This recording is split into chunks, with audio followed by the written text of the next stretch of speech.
What's up guys, thank you for coming to watch this video. This is the first video on my channel, and first of all I just want to let you guys know what I'm going to be doing on this channel. So for the most part, I'm just going to be talking about anime and manga, and just a little bit of video games here and there. Not too many video games, mostly just anime and manga. So as you can tell from the title, that's what you came for, just for some manga recommendations. So yeah, today I'm just going to let you guys know what manga I really like.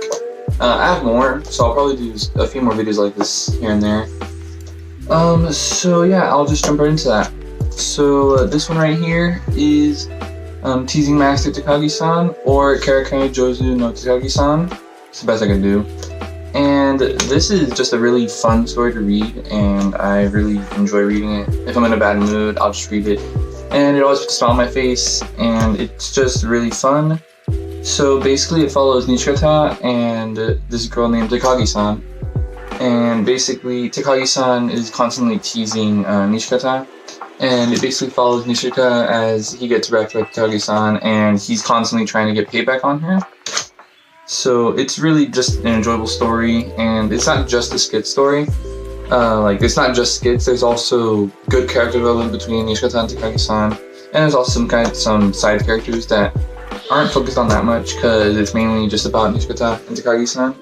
So, I really like it. If you're in a bad mood, down, just read this, and it'll put a smile on your face. Just a really awesome comedy, mostly comedy, romantic comedy. Just really fun. Really, really, really recommend it. One of my favorites. And after that, this is a complete turn, but good night, Poon Poon. This is a really dark manga. I really love it. It's my favorite manga of all time.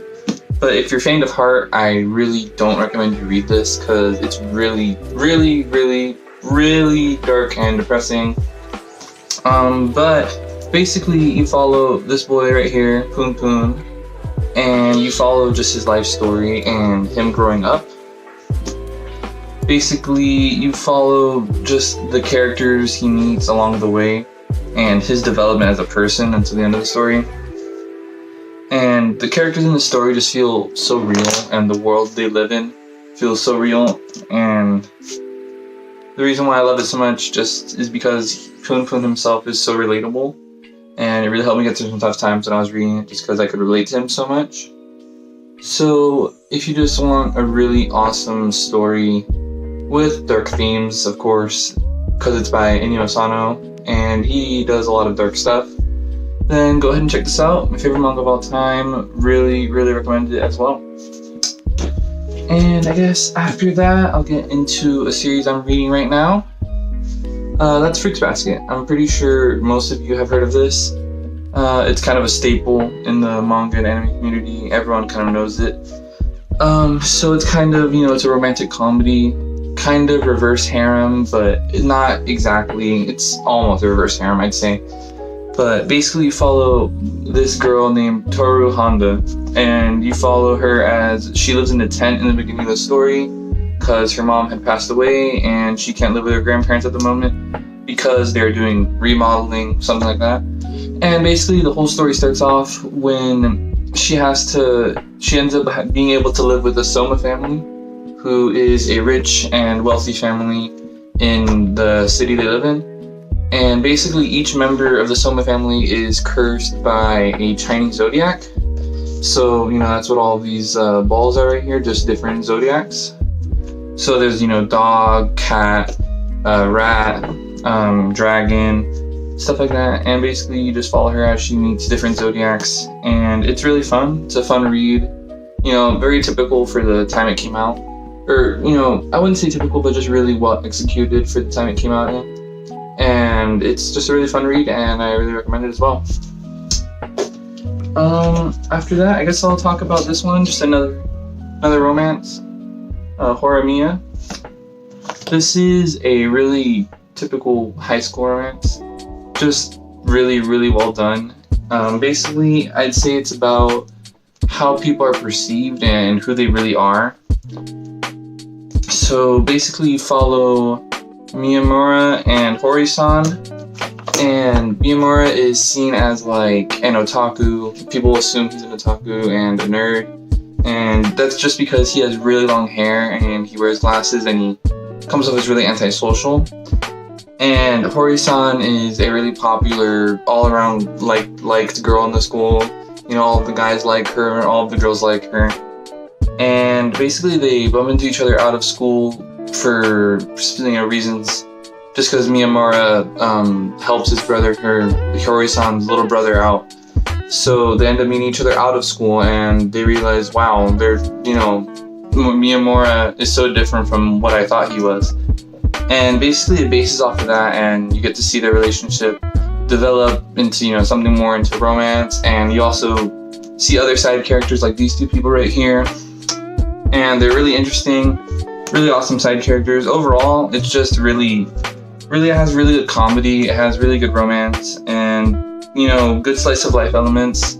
Just an all-around really well executed story that I would just recommend to anyone who likes romance.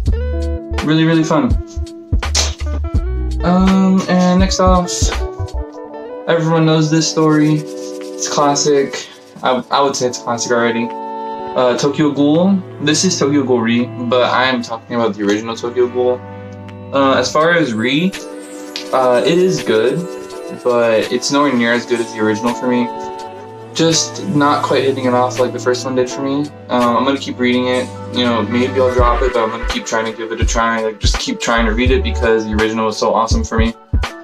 So yeah, in the original, you know, you follow Kaneki, and as he becomes a ghoul, you know, changing from a human to a ghoul, and just the war between ghouls and humans in the city of Tokyo. And it's really interesting how Kaneki develops, and, you know, the battle between two sides of him and just his psychological thoughts is really, really interesting. And, you know, it has awesome side characters, awesome world building.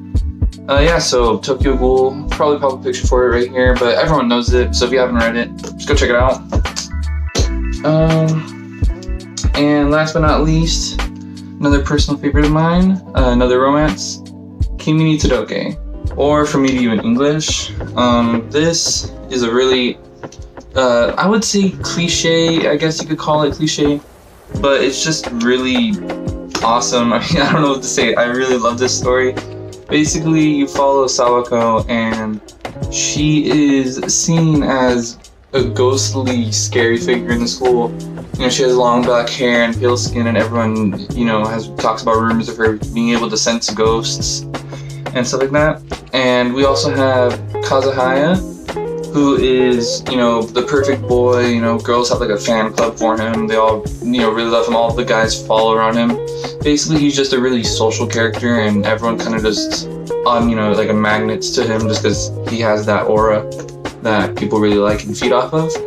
But, you know, basically, just a romance between the two of them. Sawako is just an awesome character. She's one of my favorite characters of all time. She's just really relatable, and she's really cute and sweet and really awesome. Just an awesome main character.